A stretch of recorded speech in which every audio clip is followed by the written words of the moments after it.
Eating local, not as easy as you think. Next on Wyoming Chronicle.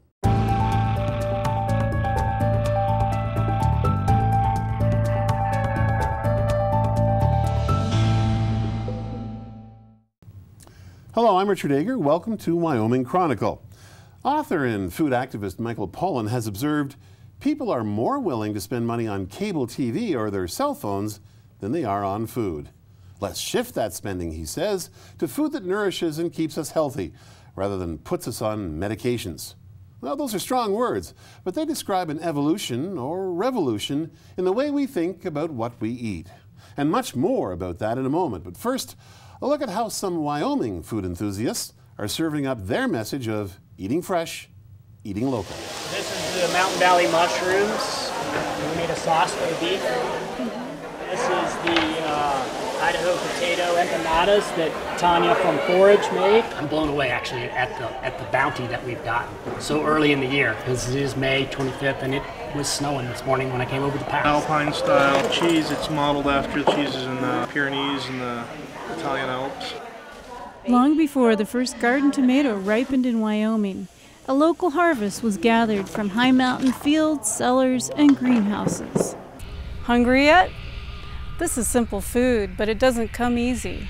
There's politics involved. In Pinedale, Ross Kamen's A Slow Food in the Tetons partnered with local producer Maggie Palmer and other educators what you're looking for is to host a locavore event, a gathering of farmers and consumers rethinking what healthy, safe food can mean in Wyoming. Florida imports 95% of its food. A locavore hero and farmer, Joe Soliton, came all the way from Virginia to deliver a rousing speech. Wyoming imports 95% of its food. I mean, there's a lot of food being produced, but it's trucks passing in the night. For reasons ranging from local jobs to healthier lives, these farmers and ranchers are taking up the charge, digging local food from local dirt for local markets. They sell to chefs, grocery stores, farmers markets, and even online. And they can't keep up with the demand. They had cauliflower, cabbage, lettuce, onions, green beans, turnips, cucumbers, and summer squash. Sold out of everything except the onions, 20 or 30 minutes after we started selling. Steve Doyle manages one of Riverton's 2 weekly farmers markets. He sees farmers struggling now, but he believes there's a profitable future. Our food bill here in Fremont County is something like $100 million annually. That's our annual food bill according to the Department of Commerce. What if we could hold like 20% of that here? $20 million reinvested in Fremont County year after year after year. Actually, it's huge, huge. So we're not talking about little things anymore. This is really quite a large concept. Chris Sherrard is a local poultry producer who thinks state inspection and certification is a good investment and the right thing to do. I hope to market these birds all over the state, and I hope to encourage other people to become grower producers. But at recent public hearings on consumer safety regulations, farmers and consumers turned out to express their frustration over what they feel are burdensome and costly regulations. We're not selling to millionaires, So the debate over how to safely meet consumer demand continues. What we're competing against are these multinational corporations who have pounded down all of these very onerous and restrictive regulations. And for some, the issue is not just access to the food they want, but encroachment on personal freedom, like in the case of a statewide ban on the retail sale of raw milk. I guess what it boils down to is whose job is it to protect the meat? Is it my job or is it your job? Their job. They pay. And the next question is, from there, whose job is it to raise my child? Is it my job? Or is it the government's job? Trust in the local grower remains a central selling point. Marilyn Jones also buys local eggs. Are you ever concerned about health issues with some of this stuff? No, I'm not. I think they're fresher than what we get in the store, so I don't mind them at all. but I get them at home. I have a lady that delivers them to my house, so I didn't buy any today, but I'm tempted to get some of that fresh chicken. That's just a few of them. After 2 months of processing in their new certified facility, Then he hands them to me. the Sherrards are happy with the way their facility is working out. So you think a 5-year return on this investment is reasonable? Well, the daughter had it figured out in 3 years the first year, but we spent a little more money. We're 100 birds behind right now with orders. We'll be looking at hiring 1 or 2 more people at least. Going next. This is about community, getting people together, getting the producers together with the processors. We have Maria buying beans from the Mills farm. Those kind of relationships are really important, and what's happening here downtown is pretty cool.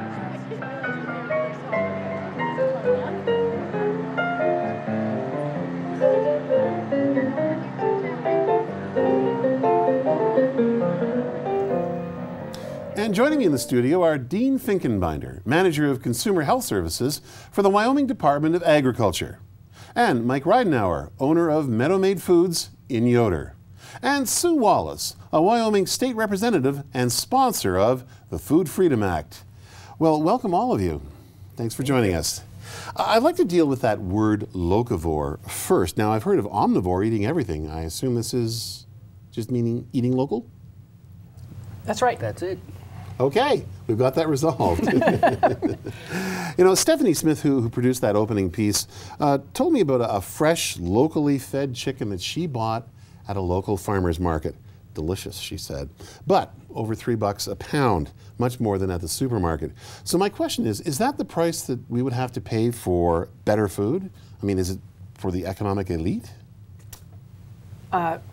Richard, I think what you need to keep in mind is that mass-produced food that is industrially produced in other states is heavily subsidized by the government for the specific purpose of keeping food prices low. Your local farmers and ranchers, on the other hand, have to charge a price that covers the full cost of producing those animals on a small scale. So generations of American citizens have been sort of trained by mass marketing campaigns to think of food primarily in terms of price. And what Michael Pollan, many of the people that you saw in the earlier piece, many of us are working for, is a change of attitude that says it's much better to pay more and maybe buy less, but to have the quality of food that you want for your family and your health. You know, Mike, I assume you don't get those kind of subsidies that Sue was talking about. Do you have to charge more for your beef than you would pay at a supermarket? Yeah, and the way we always describe it is we bear the full cost of production. When you talk about, you know, like the grocery store beef or something like that, part of your tax money that you send in every year goes towards your food. You're subsidizing it, and so you're paying for it one way or another. It's just that you get to see the full price at market from us, where at the grocery store you don't. They hide it in your taxes and other things. I think overall there's a central issue running through all of the debates of local agriculture, and that is, you know, we want fresh, we want local, but we also need safe. And Dean, you know, your title, of course, Manager of Consumer Health Services. What kind of balancing act do you have to perform every day in your duties? Well, Richard, we're charged with safeguarding the public health and assuring that the consumers have safe food, unadulterated food, honestly presented. And we do that through our Wyoming Food Safety Rule. And we try to ensure that all licensed and inspected facilities are following the food rule and that they're providing a safe food to the public. So you have inspectors that go out and check things out? Yes, we inspect all the food establishments in the state where there is no local health department. And how frequently do you encounter problems, people not following the regulations? Well, it'll vary from place to place, but it can be, you know, we inspect maybe once, twice, or 4 times a year. Those establishments that are being inspected 4 times a year are those that need a little more help. And so that's where we have run into the problems, and so we're in there more often. And how do you enforce? I mean, do you have some real teeth in the regulations that you apply? Yes, we do. But what we do is we give the operator a chance to make corrections. If we find violations, we'll give them a certain amount of time to make the corrections. Then we come back and do a follow-up inspection, and if they still haven't made all of them, we'll give them a little more time. But then if it appears that they aren't going to follow the regulations, then we go to the Attorney General office. Well, you know, Mike, for a dozen years now, you've been raising grass-fed beef and selling it direct to consumers yourself. Did it take a while to get started? I mean, did you run into any problems along the way? Actually, 12 years ago, hardly anybody knew what grass-fed beef was. We spent a lot of time in the early years just explaining what it is and what are the benefits of it over other options that they might have. Well, I mean, in the last eating hay, what is the advantage? It is a healthier product. The fatty is there a simple reason why? Yeah, the fatty acid profile is much different in grass-fed beef than it is in grain-fed beef. And fatty acid profile, I'll have to write that down. Yeah. Okay. Sorry. No, that's all right. But you're saying there are proven health benefits, though? Yes, and more we're seeing, you know, a lot more research coming out, not just from the medical community, but from nutritionists and other people. But in the last 5 years, I'd say that whole situation has changed. The consumers are a lot more savvy and a lot more informed about what is out there and what they can it seems like food science is an exploding field, isn't it? You know, a lot of literature these days. Is it tough to keep up? Definitely. Definitely. You know, our Wyoming food safety rule is based on the latest scientific evidence in food safety, and so we try and keep up with that, and it's there's a lot more information out there anymore. And just like in every other area, from climate change to economics to food safety, you'll find dueling scientists. You'll find peer-reviewed articles that have diametrically opposed positions on many subjects. And I've encountered some of that in preparing for this show, definitely. Yeah. You know, so I wanted to ask you, because there was something that you said that I wanted to quote you on. You said, quote, this issue of local food brings together the extremist ends of the political spectrum, from crusty old conservative ranchers, I'm not sure why they're crusty, but anyway, to tree-hugging liberal greenies. No cliches here. But everybody just loves good food and wants more of it. So my question to you is, can you accomplish what all of Congress can't? End the gridlock and everyone chow down? I think we can in Wyoming. Wow. In Wyoming, because Wyoming is a different, you know, we have a very collegial legislature. We work across the aisle all the time. We form coalitions with very different opinions all the time. And this particular issue does bring together those folks who are really interested in freedom and liberty, as well. Independence, I guess, right? Independence, the ability to stand on your own 2 feet and make your own way in the world, as well as those who are very environmentally inclined and are looking for ways to live lives that are healthy and free of contamination and pollution. So it's really a great coalition that's come together over these things. Does that sound familiar to you, Mike? Yes, it does. And there's I would say, probably rapidly growing portion of the population, the consumers themselves, that are driving some of this as well. I mean, they're probably a little bit ahead of the legislature in what they would like. Fancy that. People ahead of the legislature. I've never heard of such a thing. Well, and the other thing is that because we have so few people in Wyoming, politics and policy is very personal. And so we have great access to our government agencies. We have great access to our leadership. The common citizen knows exactly who to call and who to complain to when they have a problem, and they are listened to. And I think that's a great advantage to Wyoming. And so, as Senator Bebout talked about at the public meetings we had here in Riverton a month or so ago, we have the ability to really create a food safety and agriculture policy system here in Wyoming that fits Wyoming. Well, I think obviously there are still unresolved issues, as we all know, because when you balance those issues of safety versus freedom, you get an argument sometimes, I hear. There was one thing I wanted to mention, and that's about the relative food independence, as it were. We talk about energy independence, but there's food independence of Wyoming, and clearly we're not independent. According to food activist Joel Salatin, who's in the opening piece, Wyoming imports, according to him, 95% of its food, and even our beef, which is raised here, is processed elsewhere and comes back to us. So I guess this also gets into how important is it to, my apologies, beef up our in-state food supplies. And you oversee this, Dean. How important do you think that food or steps towards food independence would be? Well, I think it's very important. I know Wyoming does raise a lot of good beef, a lot of good meat, produce. One thing the department has done to kind of assist in those areas is we've received grants from USDA, U.S. Department of Agriculture, to have incubator kitchens start up around the state so that people can take their produce or whatever they're growing to these kitchens and process it and see if that product is gonna make it. And it gives them a method to process that food without a large investment. But of course, beef is such a huge industry, but we don't really process it. That's true. That's true. We have a number of state-inspected meat plants where the beef can go to those plants, but then it can only be sold within the state of Wyoming.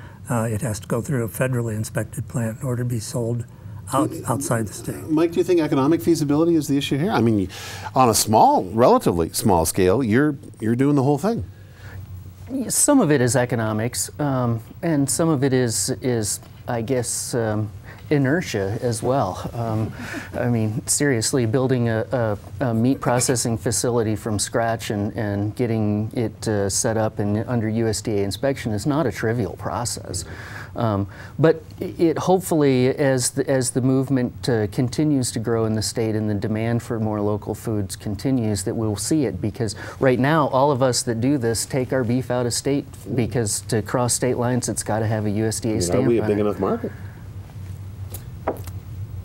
I think so, but it's this local market. It's this locavore movement that's going to support it, and it takes a completely different scale than USDA is set up. You know, they're set up to provide inspection to gigantic beef plants that are processing 4,000 animals an hour and stuff like that.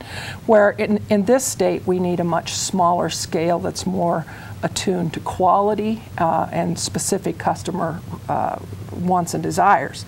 And I think we have the ability to do that. Ohio was very recently just become the first state that has a interstate shipment of state inspected meats program approved by USDA. And I think many of us are hopeful that Wyoming will follow suit, and that'll help that problem. But you know, we also have an opportunity in things like grain milling and the produce and all of Wyoming historically had a very, and still does, has a rich heritage of all kinds of food production. We at one time had 1,000 dairies. A few months back, actually, in the newspaper Riverton Ranger, they published a letter from Jack Lee of the Fremont Local Foods Coalition.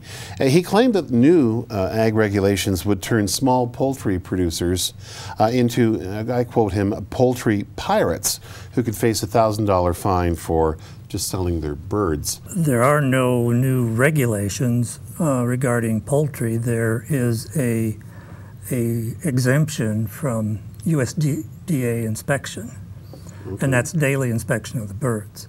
Is it easier because of any changes for small producers, to operate, or is it about the same? Has the playing field been changed? For those that want to produce poultry, we have required that facilities be constructed in order to provide a safe product. There are some that don't think they need to do that, and then there's some that are doing it right. So for those who don't think they need to do that, which I guess is the crux of the matter here, well, what happens? I mean, Let me take a shot at this from a different direction. Basically, what we have is a situation now where it is perfectly legal for someone to own an animal, whether it's a chicken or a beef, prior to having it processed. And if they own that animal prior to processing, they can work with a rancher. They can own a half of an animal or a quarter of an animal. For a chicken, that doesn't make much sense, but for a beef, it makes a lot of sense. But for instance, our ranch, my brother particularly, raises grass-fed beef as well as poultry and pork and other things. Almost all of what he raises, he sells to people on the hoof or on the hoof. And so those people own those birds, if it's birds, ahead of time. And he has a setup that is very clean and sanitary, but we do it out in the open air and with hot water and an automatic plucking machine and the whole 9 yards, and he provides those birds to them. In order for him to be able to sell those birds at a farmer's market under current law and rule, he would have to have an enclosed facility that meets all of the requirements that Dean was talking about. So you kind of have two things going on here. And I think, for me, philosophically, where the question comes down is that I think that there is a very legitimate and proper role for regulation.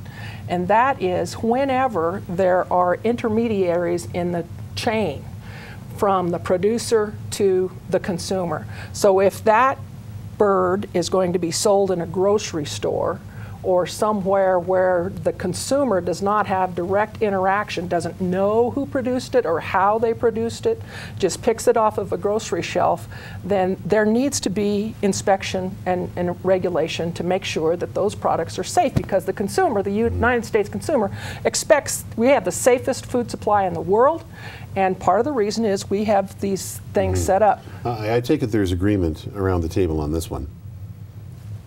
For the most part, because we can move on at this point, because the area actually I wanted to get to is the question of selling raw milk and related dairy products. Wyoming doesn't allow the sale of raw milk. Other states do. Idaho is an example. Your proposed Food Freedom Act would allow direct sales from producer to consumer at farms or farmer markets. Well, why not supermarkets? Well, because you lose that direct contact. So that's the key here, isn't it? The Food Freedom Bill, drilled down to its most essential element, is very simple. As long as it's a deal between you and me, there should be no government regulation. But if there is an intermediary in that process, then it should be under the established food safety Dean, what do you rules and think? regulations. Does that fit your measure of food safety? If it's a direct sale between presumably one source, which the other person trusts? Well, we have a little different view. In our Wyoming food safety rule, a few years back, we inserted a chapter or section on raw milk, that it could not be sold or provided or anything, which was a little stringent. So this, I guess, was last year we started working on the proposed regulations, and we inserted a subsection that would allow raw milk to be sold to any, or not sold, but provided to any family member where that animal is owned. So no money can change hands? The only place the money was exchanging hand would have been in maybe the animal. Is that a satisfactory? It is, if, and that's one of the things that came out of these public meetings and public hearings, is that those of us who support the ability to own animals or shares of animals and be able to use milk think that this new rule does clarify that the owners can do that, but it needs to remove the word solely so that people can own shares of herds. Well, I think one thing we should address before we leave this subject is just the safety of raw milk, because as you're probably well aware, the recent Centers for Disease Control study found that states where raw milk can be sold at retail has more than twice the rate of outbreaks, and it gets even worse compared to pasteurized milk. According to the CDC, raw milk is 150 times more likely to cause an outbreak than pasteurized milk. The CDC study is in fact skewed, because what they have done is they have gone back and carefully, by picking their time frame, carefully excluded a massive outbreak of pasteurized milk foodborne illnesses. And by doing that, and then also they include things like cheese that was actually out of Mexico that they determined was raw milk, and they include those things we need to move on to this, but so Dean, I quickly, this is the dueling science. I understand, but you read the same studies, Dean. What's your take on this? Well, like Sue mentioned earlier, we have opposing views, and I tend to follow the CDC statistics, and we look at those. Do you believe them? Yes, I do. Mm-hmm. Okay. Well, I'm going to thank all of you, because that is the last word for now. My thanks to Sue Wallace, Mike Ridenauer, Dean Finkenbinder, and be sure to join us next time on Wyoming Chronicle.